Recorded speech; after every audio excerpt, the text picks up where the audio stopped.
জঙ্গলের রাস্তার মধ্যে এক চপের দোকান ছিল। খুব বৃষ্টির মধ্যে চপ ভাজছিল। ও কাকিমা, একটু তাড়াতাড়ি ভাজো। বৃষ্টির দিনে চপ খেতে যা লাগে না। উফ, ওফ, তাও আবার আলুর। ওরে দাঁড়া দাঁড়া, দিচ্ছি তো। তাড়াতাড়ি দাও গো। এই নে।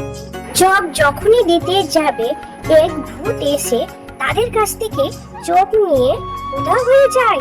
তারা অনেক ভয় পেয়ে যায়। এ চপ কই গেল? আমার তো নেই। নেই মানে? তোদের তো আমি করে দিলাম। ঠিক আছে দাঁড়া, এবার দিচ্ছি, তুই নে ধর। কি হচ্ছে কাকিমা? তুমি আমাদের ঠোঙায় দিয়ে দাও তো, আমরা বাড়ি নিয়ে গিয়ে খাবো। হ্যাঁ বাবা, তাই কর। এই নে ধর। আসছি কাকিমা। এই ওই চপ যে আমার, কোথায় নিয়ে যাচ্ছিস রে তোরা? ল্যাংচা রে, এই যে ভূত, পালা ভাই পালা। সে আর বলতে এই না চপ খেতে এলাম।